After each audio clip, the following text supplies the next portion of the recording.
Bueno, bienvenidas y bienvenidos a los casos clínicos del trabajo práctico número 6, que corresponde a trastornos hemodinámicos.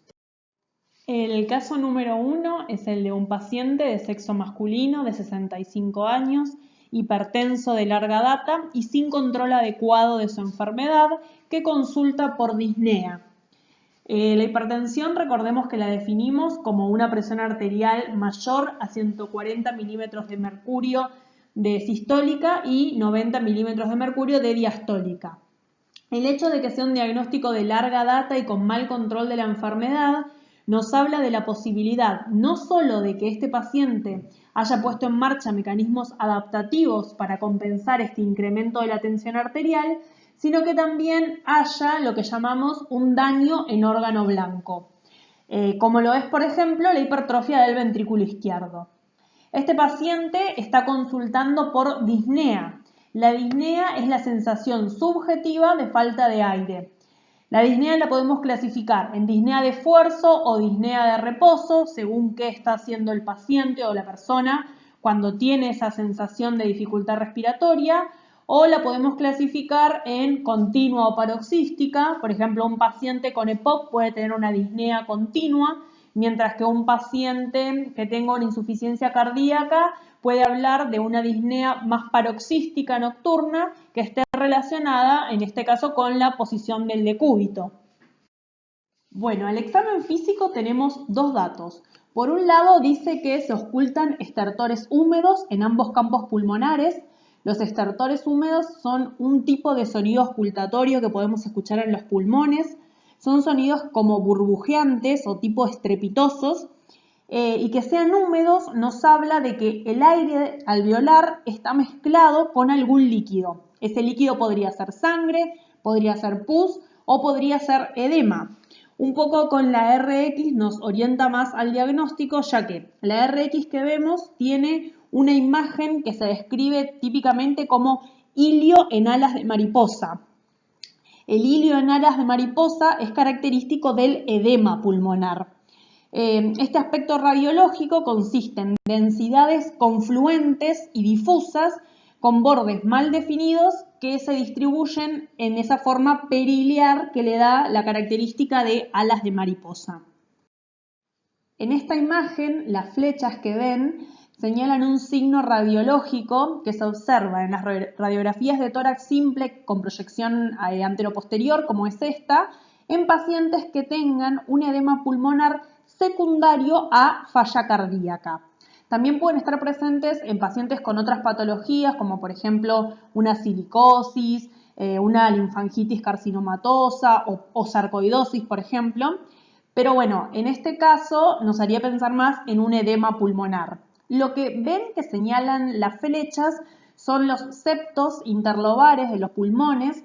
Estos septos normalmente no son visibles en la radiografía simple de tórax, salvo que el paciente sea muy delgado o algunas placas que sean de muy buena calidad, pero por lo general los septos no son visibles y los vemos solamente cuando están engrosados. En este mecanismo, el engrosamiento septal sería justamente por el edema pulmonar intersticial secundario a una hipertensión pulmonar.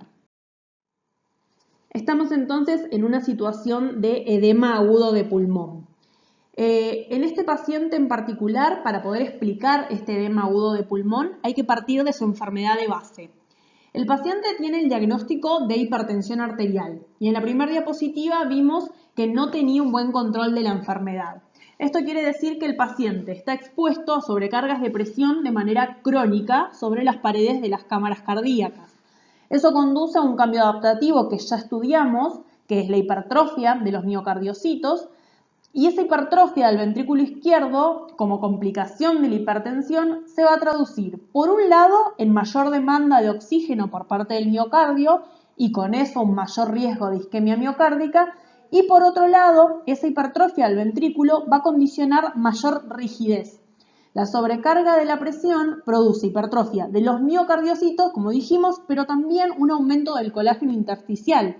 Entonces, esta rigidez, dada por tanto la hipertrofia como por el aumento del colágeno, dificulta la relajación del músculo cardíaco, del miocardio, y entonces ahí aparece la disfunción diastólica. Estos cambios se traducen posteriormente en un aumento del trabajo de la aurícula derecha y en consecuencia también sufre hipertrofia y dilatación. Entonces, finalmente tenemos una de las complicaciones a largo plazo de la hipertensión arterial, que es la insuficiencia cardíaca. En la fisiopatogenia de la insuficiencia cardíaca, el edema pulmonar que estamos viendo se explica por la congestión retrógrada. Pero en esta unidad lo que estamos viendo son los trastornos hemodinámicos, entonces lo que es importante entender no es puntualmente el mecanismo fisiopatogénico del edema de pulmón cardiogénico, o sea, en este caso por la insuficiencia cardíaca y la hipertensión arterial de base que tiene el paciente, sino el edema propiamente dicho como trastorno hemodinámico. Entonces, para eso tenemos que volver a lo que son las fuerzas de Starling. Para entender cualquier situación patológica en la que se produce edema, hay que recordar las fuerzas de Starling. Tanto el aumento de la presión hidrostática capilar como la disminución de la presión coloidosmótica van a aumentar el líquido intersticial. Si ese aumento supera la cantidad de drenaje linfático, o sea, el líquido que puede drenar el drenaje linfático, ahí se produce el edema. Ese líquido patológico que se acumula es lo que llamamos edema. Cuando el edema es generalizado y con tumefacción cutánea difusa, lo llamamos anasarca. En el caso de nuestro paciente, el edema se produce a nivel pulmonar, es por alteración del retorno venoso que condiciona un aumento de la presión hidrostática y ahí tenemos entonces el edema agudo de pulmón.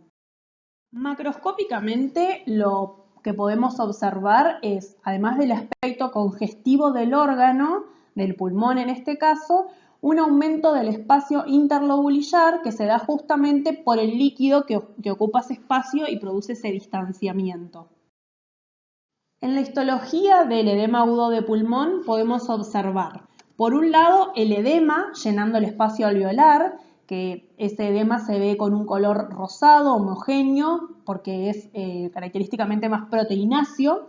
Y por otro lado, lo que vamos a observar son los vasos sanguíneos que están dilatados y están congestivos. Además, en las paredes alveolares también pueden observar congestión de los capilares alveolares.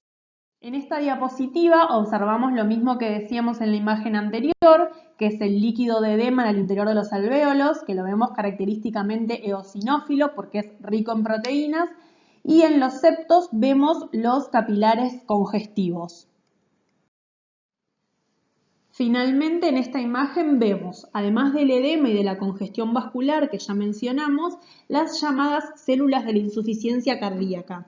Estas células son macrófagos que fagocitan a los eritrocitos y adquieren esa coloración justamente por la hemosiderina procedente del catabolismo de la hemoglobina. Acá lo vemos con mayor aumento. Estas son las mismas células, los mismos macrófagos, pero con mayor aumento. Vemos esa coloración marrón ocre en su interior, bien abundante, que está dada por el pigmento hemosiderínico. Bueno, el segundo caso es de un varón de 44 años que consulta por dolor intenso en la región anal relacionado con la defecación y además dice que el paciente es camionero y que refiere constipación. En este caso es importante completar la anamnesis, preguntarle, por ejemplo, si es un dolor agudo o crónico. Probablemente el dolor haya aparecido de manera más aguda y se instaló de forma constante y por eso es que el paciente viene ahora a consultar, pero si interrogamos seguramente ya tiene molestias de mayor antigüedad en la región anal. También es importante preguntarle si observa sangre durante la defecación, ya sea sobre la materia fecal o gotas posterior a la defecación. Por otro lado, el trabajo del paciente nos indica que es una persona que pasa muchas horas sentado, lo cual es un factor de riesgo para esta patología. Al examen físico de la región perianal del paciente observamos, por un lado, un área dilatada y además un coágulo hemático con sangrado activo. La dilatación corresponde a hemorroides. Las hemorroides son dilataciones venosas del conducto anal que se desarrollan a partir de los plexos hemorroidales, tanto del plexo hemorroidal interno o superior como del externo o inferior. La patogenia está dada por un aumento de la presión abdominal, por un esfuerzo defecatorio excesivo. Si recordamos, este paciente nos relató constipación. Este aumento de la presión intraabdominal por el esfuerzo defecatorio dificulta el retorno venoso y esto genera dilataciones venosas del plexo hemorroidal con prolapso, es decir, con deslizamiento hacia afuera del tejido hemorroidal por fragmentación de elementos fibroelásticos y musculares de la submucosa de ese área.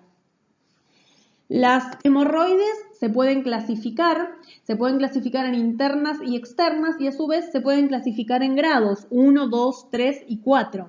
Las de grado 1 son aquellas que protruyen hacia la luz anal pero que no prolapsan hacia afuera, o sea que estas solamente las podemos observar por una anoscopía.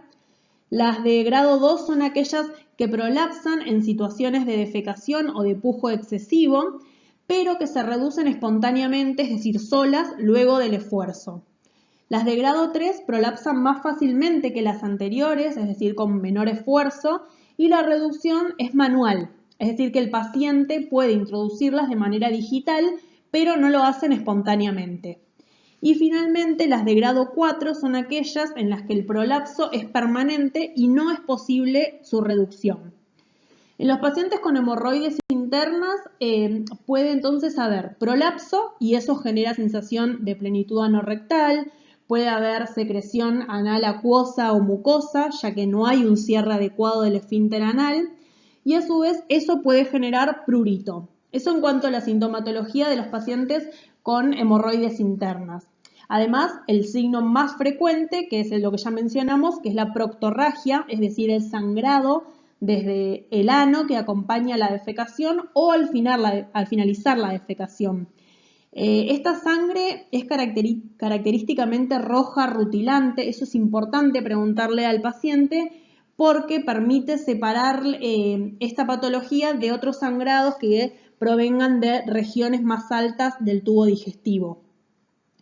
Las hemorroides propiamente dichas no generan dolor. El dolor aparece en prolapsos que sean irreductibles, con edema, en situaciones de trombosis o de necrosis de las hemorroides que estén prolapsadas. Entonces, alguna de estas situaciones que son complicaciones de las hemorroides sería la que está atravesando nuestro paciente que justamente consulta por dolor. Si ustedes recuerdan, habíamos observado en el examen físico de la diapositiva anterior que además de la dilatación que se corresponde, digamos, con las hemorroides, había un área de aspecto coagulohemático con sangrado activo y eso es lo que explica precisamente el dolor de este paciente. Ese dolor es característicamente de aparición brusca, de gran intensidad y continua, es decir, que no desaparece. El cuadro clínico se corresponde con hemorroides externas trombosadas, que requieren, como vemos acá, un tratamiento de escisión de ese área trombosada, que es la imagen macroscópica que observamos acá. Lo que es importante es recordar que un trombo es un coágulo sanguíneo que se forma en la luz del vaso y que está adherido a la pared del vaso, y que para que se desarrolle el trombo se debe alterar la tríada de Virchow. En el caso de las hemorroides, la alteración de la tríada se da fundamentalmente por la éstasis venosa, es decir, por alteración del flujo de sangre normal. En los casos de los trombos venosos, la alteración del flujo normal suele ser justamente éstasis, mientras que en los trombos arteriales suele ser por turbulencia. En esta imagen histológica pueden ver un área que corresponde al recto, que está marcado con la flecha azul. Con la flecha negra ven la región que corresponde al ano y con el círculo negro el área de transición entre estas dos regiones anatómicas. Por debajo, en la submucosa, pueden ver que el plexo hemorroidal está con sus vasos con las venas muy dilatadas y a su vez trombosadas, que son las que están referenciadas con las estrellas verdes. Acá vemos con mayor aumento una vena dilatada justamente de la submucosa del plexo hemorroidal y el trombo en su interior. Morfológicamente, los trombos venosos son llamados también trombos rojos, ya que al producirse por éstasis y al ser la circulación venosa también más lenta, son más ricos en eritrocitos y tienen menor cantidad de plaquetas que los trombos arteriales. Por eso lo vemos así con este color rojo tan intenso. Bueno, mencionamos antes las características del trombo venoso, pero dentro de los tipos de trombos también podemos encontrar los trombos arteriales, que como ya mencionamos tienen su base patogénica en un flujo más turbulento y no en la éstasis, o también podría ser o sería en la lesión endotelial. Además se caracterizan por crecer en forma retrógrada desde el punto de inserción, mientras que los trombos venosos, sí siguen el sentido de la circulación en su crecimiento, entonces crecen en dirección al corazón. Los trombos que se forman en las cavidades cardíacas, en las cámaras cardíacas, los llamamos trombos murales. Los trombos que se forman en las válvulas cardíacas los llamamos vegetaciones. Y microscópicamente, un dato que nos ayuda en la clasificación son estas líneas que está marcada ahí con la flecha negra. Esas líneas se llaman líneas de Sand y corresponden a depósitos de fibrina y plaquetas y se ven así como más pálidas entre los eritrocitos. Lo que indican es que la sangre estaba circulando cuando se formó el trombo. Es por eso que estas líneas van a ser útiles para diferenciar trombos de los coágulos que se forman post-mortem y que no van a tener estas laminaciones porque no había circulación sanguínea. Finalmente tenemos las posibles evoluciones de un trombo. En primer lugar vemos la resolución. La resolución es una de las posibilidades y se da por fibrinolisis. Esta fibrinolisis puede ocasionar una disolución con desaparición completa del trombo, como lo vemos ahí. Y lo que sí es importante que tengan en cuenta es que esto se va a dar en trombos recientes y se produce de manera rápida. La segunda posibilidad es la embolización, que se da cuando el trombo se despega de la pared del vaso y se vehiculiza a través del torrente sanguíneo. En esta imagen está el ejemplo de una embolia pulmonar, que es un sitio muy frecuente de impacto de un trombo, por ejemplo, de un trombo proveniente de las venas de los miembros inferiores. Eso es lo que llamamos TEP o tromboembolismo pulmonar y que se da por una trombosis venosa profunda. El trombo se emboliza, se vehiculiza y termina impactando en, por ejemplo, en este caso el pulmón, porque el calibre de los vasos va disminuyendo y ya no puede continuar circulando. La tercera opción es la organización y recanalización. Esto se da en trombos más antiguos y se da por proliferación de las células endoteliales, de fibroblastos, de células musculares lisas, que van a terminar por incorporar el trombo en la pared del vaso y así de intentar recuperar lo que sería la continuidad de la luz vascular. Finalmente, la última opción es la propagación, que como ya mencionamos, lo hace en sentido retrógrado o anterógrado, según si estamos hablando de un trombo arterial o venoso respectivamente.